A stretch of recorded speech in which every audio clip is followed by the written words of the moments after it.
Մենք հայտարարել ենք, որ ամսի 8-ից սկսած, որ նախ եւ առաջ չենք ընդունում ընտրության արդյունքները եւ հետամուտ ենք լինելու իրավական ճանապարհով ամբողջ գործիքակազմը օգտագործելուն եւ ըստ այդմ քայլեր ձեռնարկել ենք։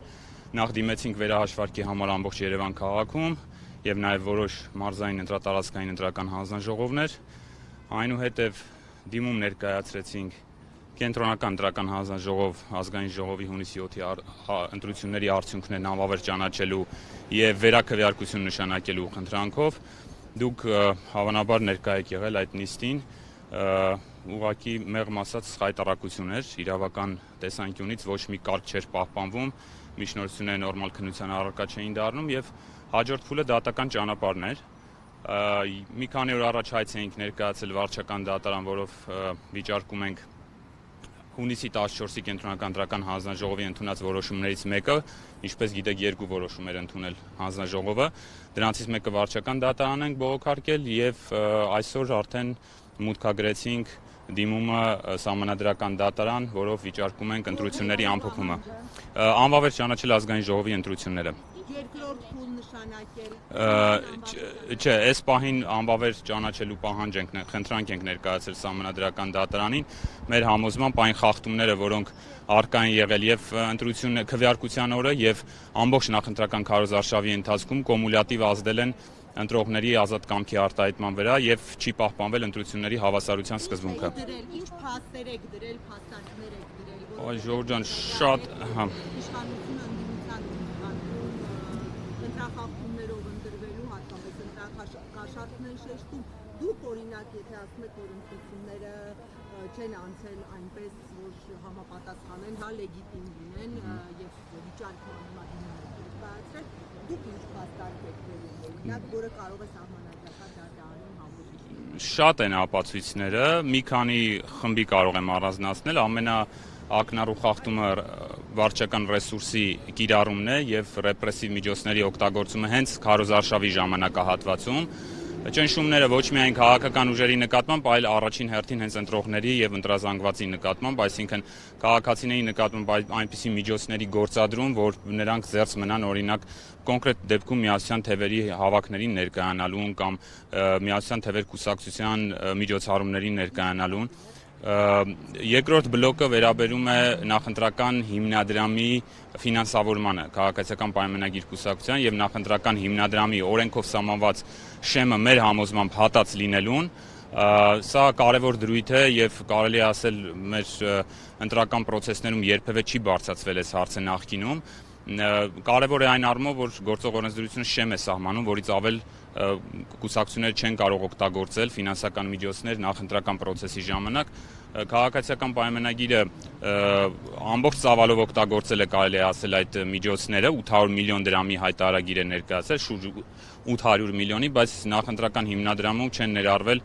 մի շարք ծախսեր, որոնք փաստացի կատարվել են մեր համոզմամբ, կամ ներկայացվել են ծախսեր, որոնք չեն համապատասխանում իրականությանը, այն ծավալով, որը որ ներկայացված է, մենք դրանք եւս բարձրաձայնել ենք ներկայացել ու դրա մասին նաեւ փաստարկված ներկայացրեցինք Կենտրոնական ընտրական հանձնաժողովին, խնդրեցինք փորձագետ ներգրավել ճիշտ հաշվարկներ կատարելու համար, որը մերժվեց մեր միջնորդությունը։ Քիչ առաջ Արամ Վարդևանյանը ասաց, որ իրենք միջնորդելու են, որ որոշ դատավորներ այս քննությանը չմասնակցեն։ Հնարավոր է դուք եւս այդպիսի պահանջ դնեք։ Նման մոտեցում այս պահին մենք չունենք, դա կախված կլինի նաև դատավարության ընթացքից, նիստերի ընթացքից։ Մենք համոզված ենք, եկել ենք սահմանադրական այն համոզման, որ չենք տեսնի այն վակխանալյան իրավական, որ տեսանք Կենտրոնական ընտրական հանձնաժողովում, եւ եթե սահմանադրական դատարանը մնա իր բարձունքի վրա, ապա կունենանք իրոք իրավաչափ վստահություն ունեք։ Որպես իրավաբան եմ ասում եւ սա որպես վերջին չնչին հույս, չեմ կարող կանխակալ կարծիք արտահայտել այս պահին, ես հույս ունեմ, իսկ մեր պատմության մեջ եղել են այդպիսի դեպքեր, որ դատարանները առանձին դեպքերում իրապես խիզախություն են ցուցաբերել ամենավճռական պահերին եւ կայացրել են իրավաչափ որոշումներ, օրենքի եւ իրավունքի էությունից բխող։ Կարծում եք սա այդ դեպքն է։ Ես ասի հույս ունենք։ հույս ունենք, որ դա իրականություն կդառնա։ Պատրաստ եք ընդունել դատարանի Եթե չդառնա, մենք չենք ընդունում ընտրության արդյունքները, եթե չդառնա, ուղղակի Սահմանադրական դատարանը փաստորեն եւս մեկ անգամ կընդգծի, որ մաս է դառնում այն անօրինություններին, որ այսօր կատարվում են Հայաստանի Հանրապետությունում։ Ուժեղ Հայաստանի լիդերի հայտարարությունից, այսպես համախմբման դիմադիր դաշտում, դուք պատրաստվում եք մաս կազմել այդ համախմբմանը ընդհանուր նրա հայտարարած, եղել են արդյոք արդեն խորհրդակցություններ կամ հստակ որոշումներ։ Ողջունում ենք այդ հայտարարությունը, եթե կլինի արդեն հստակ առաջարկ կոնկրետ քայլեր, ինձ թվում է կլինեն քննարկումներ տարբեր քաղաքական ուժերի հետ, այս պահին մենք չունենք։ Այս պահին մենք չունենք նման առաջարկ, կլինի, կքննարկենք, կհասկանանք։ Ասում է բոլոր քաղաքական ուժերին, որոնք որ համաձայն չեն։ Այս պահին մեր ուժի դիրքորոշումը սա է, երբ որ կունենանք առավել հստակ, գիտեք, հաշվի առնելով նաև նախորդ փորձը, նախկինում թե որքան էին լինում այդ հանրահավաքները ու ուր տարան, մենք կարծում ենք, որ պատասխանատվություն ստանձնելու համար որոշակի հստակություն պիտի լինի, երբ որ կլինի այդ առաջարկը, կլինի ավելի դետալային քննարկում, մենք էլ մեր դիրքորոշումը կհայտնենք, բայց ողջունում ենք ընդհանուր առմամբ։ Ինչպես եք սպասում, որ պիտի լինի, Սամվել Կարապետյանը արդեն իսկ հայտարարություն է արել, սպասում եք, Ես չեմ առաջարկ անողը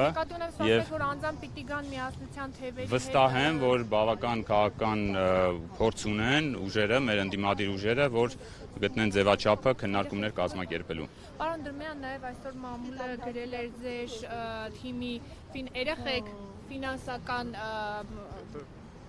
բյուջետային մասով նշելով, որ օրինակ Արման Թաթյանը 500 միլիոն դրամի վարկ է վերցրել, որպես այդ նախընտրական ծախսերը կարողանան հոգալ եւ այլ դրա վերաբերյալ ձեր մեկնաբանությունը։ Մեր ֆինանսները մենք ներկայացրել ենք, մեր ֆինանսական բլոկի մասով ներկայացված են բոլոր հաշվետվությունները, որոնք ուղարկվել են Կենտրոնական ընտրական հանձնաժողով, ավելին դրանք հրապարակված են Կենտրոնական ընտրական հանձնաժողովի կայքում, հրապարակված են ոչ միայն թվերով, այլև բոլոր թվերի տակ դրված են կոնկրետ պայմանագրեր, այնպես որ առավել թափանցիկ, ես տեղյակ չեմ, որ ինչ տեղեկության մասին եք դուք խոսում։ Պարոն Գալստյան, հավելելու բան ունեք, մոտեցեք։ Պարոն Դրմյանը ամեն ինչ հանգամանալից ներկայացրեց։ Իրավիճակում միասնության թևերի, հայլերի եւ անելիքների մասին ձեր պատկերացում եւ տեսլականը որն է։ Մենք արդեն հետընտրական շրջանում ենք։ Մեր տեսլականի շրջանակներում արդեն իսկ իրականացնում ենք գործողություններ։ Օրենքով նախատեսված բոլոր միջոցներին դիմում ենք եւ այդ բոլոր միջոցները օգտագործելու ենք։ Բոլոր հնարավորությունները օգտագործելու ենք, իսկ հետագա քայլերը արդեն կքննարկենք դրանց արդյունքների հիման վրա։ Դա է մեր պատկերացումը, սա է մեր մոտեցումը։ Հաճախ նշում են, որ մի քանի սցենարների հնարավորություն, ըստ անհրաժեշտության նաև փողոցի գեներացիա, հանրային ուժերի գեներացիա փողոցում։ Դուք տեսնում եք դրա հնարավորությունը, այդ ռեսուրսը կա այսօր։ Ինչպես նշեցի արդեն, մենք բոլոր իրավաչափ միջոցներով շարունակելու ենք մեր պայքարը։ Այս պահին արդեն ունենք պատկերը եւ մենք գտնում ենք, որ ընտրությունները անցել են այնպիսի խախտումներով, որոնց արդյունքները մեզ համար ընդունելի չեն։ Իրավիճակը ցույց կտա, թե ինչպիսի արդյունքներ կունենանք Սահմանադրական դատարանում, ինչ պրոցեսներ կզարգանան հետագայում, ըստ այդմ կայացնենք համապատասխան որոշումներ։ Բերեք այդպիսի մտավարժանք չանենք հիմա, թե ինչ կլինի, ինչպես կանենք, որ պահին ինչի կդիմենք, դա ամենաշնորհակալ գործը չի, բայց մենք բոլոր իրավաչափ միջոցներով շարունակելու ենք մեր պայքարը, մեր գործողությունները։ Այդուհանդերձ չբացառելով նաև Չենք բացառում իհարկե չենք բացառում եւ իհարկե շատ ողջունելի է, որ տեղի են ունենում պրոցեսներ, համախմբման պրոցեսներ, դրանք ողջունելի են, շատ կառուցողական երևույթներ կարող են առաջիկայում տեղի ունենալ եւ մենք իրականում հետեւում ենք ընթացքին, մեր գործողություններն ենք իրականացնում, դուք տեսնում եք, մեր գործողությունները թափանցիկ են, անընդհատ ներկայացնում ենք հանրությանը եւ պարբերաբար հաշվետվությամբ ենք հանդես գալիս, թե ինչ ենք մենք անում եւ մեր ընտրողին էլ պահում ենք անընդհատ տեղեկացված։ Պարոն Դրմյան, նախկին վարչապետ Վազգեն Մանուկյանը մասնավորապես Սահմանադրական դատարան դիմելու հետ կապված հայտնել է, որ անիմաստ է, որովհետև կանխատեսելի է, թե ըստ էության Սահմանադրական դատարանը ինչ որոշում է կայացնելու եւ նշել է, որ անիմաստ ժամանակի վատնում է, որովհետև արդեն գիտեն ելքը։ Մենք այդ կարծիքը իհարկե կարծիքը տեղ ունի գտնելու, բայց մենք այդ կարծիքը չենք կիսում։ Ընդհանրապես որ լեգիտիմացնելու եք դրանով ընտրությունների արդյունքները։ Չէ, ընդհանրապես ցավոք սրտի տարիների ընթացքում այս իշխանությունը հասել է նրան, որ մարդիկ այդ հույսը կորցնեն, ընդհանրապես որևէ հույս, որևէ իրավական ճանապարհով հարց լուծելու, այսինքն գա այն խոսույթը, որ արդեն ամեն ինչ որոշված է, անիմաստ է այս կամ այն գործողությանը դիմելը, մենք այդ համոզմանը չենք, դուք տեսաք կենտրոնական ընտրական հանձնաժողովի դիմումի քննության ժամանակ ինչ էր կատարվում, ինչպիսի սխալներ թույլ տվեց կենտրոնական ընտրական հանձնաժողովը եւ դա եղավ այո ընդդիմադիր ուժերի դիմումների քննարկման հետևանքով։ Չլինեին այդ դիմումները, մենք չէինք տեսնի այդ խայտարակությունը։ Դրանով եւս մեկ անգամ ի ցույց է դրվում իշխող ուժի ուղղակի անկարողությունը իսկական պրոֆեսիոնալներ գտնելու ամենակարևորագույն պաշտոններում։ Այդ մոտեցմամբ ենք առաջնորդում։ Եթե կա թեկուզ փոքր շանս, փոքր հնարավորություն հասնելու հաջողության, մենք 100%-ով այդ շանսը օգտագործելու ենք։ Եթե կարելի է այդ հարցի հետ կապված, դուք գիտեք, մենք մեծամասամբ մասնագիտությամբ իրավաբաններ ենք, մենք մեր մասնագիտության նկատմամբ հարգանք ունենք։ Եվ հենց այդ հարգանքն է նաև մեզ ստիպում, որպեսզի մենք դիմումներ բերենք եւ դիմենք դատական ատյանների։ Սա կարևոր հանգամանք է։ Եթե մենք դատական ատյանները անտեսում ենք այսօրվանից իսկ եւ հայտարարություններ անում, որ գիտեք ինչ արդյունքները պետք է լինեն այսպեսին կամ այնպեսին, ի սկզբանե մենք դրանով նաեւ թիրախավորում ենք դատարաններին։ Բերեք տանք հնարավորություն դատարաններին, որպեսզի դատարանները դրսևորեն դատական ատյաններին բնորոշ եւ առանձնահատուկ այն մոտեցումը, այն արդարադատություն իրականացնելու իրենց հնարավորությունը, հետո եզրակացություններ անենք։ Եթե չանենք այս գործողությունը, բացառված չի, որ վաղը հենց մեզ ասեն, գիտեք ինչ, դուք այս հնարավորությունը ունեիք եւ այդ հնարավորությունից չօգտվեցիք։